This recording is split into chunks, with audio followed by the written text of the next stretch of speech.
Here with more, U.S. Attorney for the District of Columbia, Judge Jeanine Pirro, friend of the program. Young punks. So you can't, a 14, 15, 16, 17-year-old kid shoots somebody. You can't do a thing. Somebody gets convicted of shooting something, they get probation and a lecture to go to college. Yes, unfortunately, Sean, and it's good to see you again. That is my experience, and that is what the D.C. Council, which is passing the laws that pretty much control the district here. And the President Trump has rightfully declared an emergency crisis of crime and deployed the National Guard, the ATF, the DEA, the FBI, so that criminals know now that we see them, we are watching them, and we're going to make them accountable. But make no mistake, Sean, this is just the beginning. Today was, as the president called it, Liberation Day. But we are now in the process of bringing to the attention of law-abiding citizens, not just in D.C., but throughout the country, that we're not going to tolerate crime that is out of control in the nation's capital.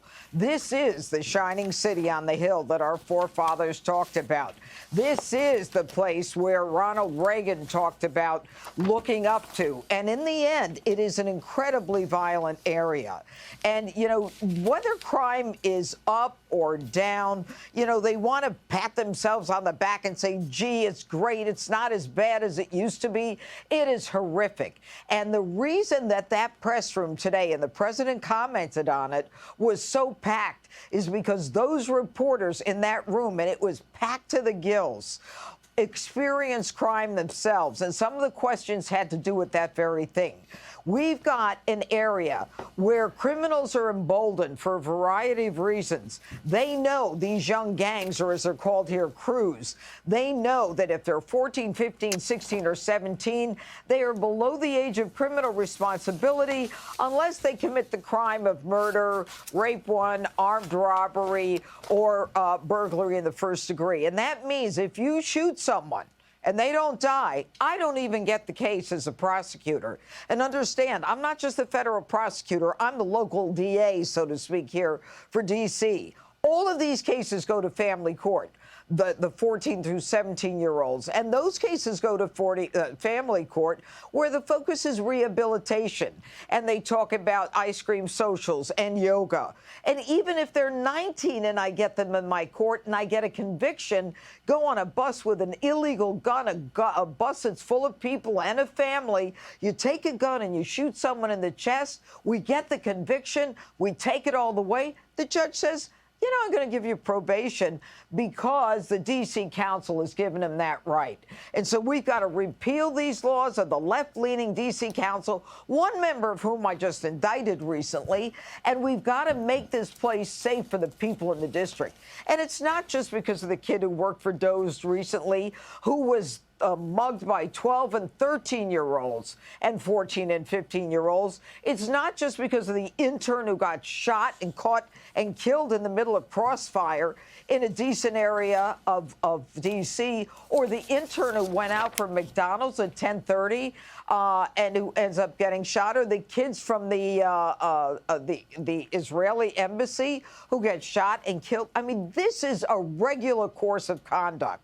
And unless and until we get our hands on them, and unless and until we have the ability to punish them, they are emboldened and they are laughing at us. What about other cities, violent cities, Chicago and New York City and L.A. and other cities that have defund, dismantled no-bail laws? Well, look, our murder rate is like 5 times at least higher than New York City. We've got one of the highest murder rates in the country. We were the 4th largest a couple years ago. It continues. And what we've got here are people that are not even making complaints about the quality of life crimes, whether it's shoplifting or damaging property or an attempt at a carjacking. They don't even call the police. We're not even seeing most of the crime that's occurring. And the clearance rate on homicides, Sean, is a joke. These cases are not being solved. And so the message is, if you want to commit a crime, do it in D.C., because they're not going to solve the case. Bring in someone younger to commit the crime, and we'll end up letting you go because the U.S. attorney can't get her hands on you. That's all going to change under President Trump. We're going to make D.C. safe, and we're going to make it beautiful again. And make no mistake, this president has a constitutional right to protect the people in this district and to make us safe.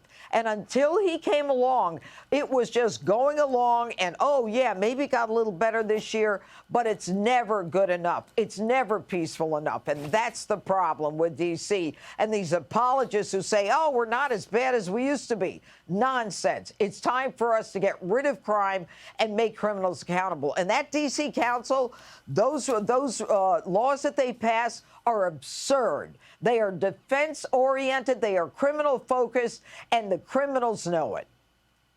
You know, we miss you here at Fox, but I know this is where your heart, your passion, and your real purpose is, and what you were born to do. We appreciate you coming back. We miss having you here at Fox. Thank you for the good job you're doing. Judge, thank you. Appreciate it. Hi, everyone. I'm Brian Kilmeade. I want you to do me a favor. I want you to click to subscribe to the Fox News YouTube page. This is the only way that I know for sure that you're not going to miss any great commentary, any great news bites, any great interviews coming your way on Fox. You can get it all here on YouTube. So subscribe right now.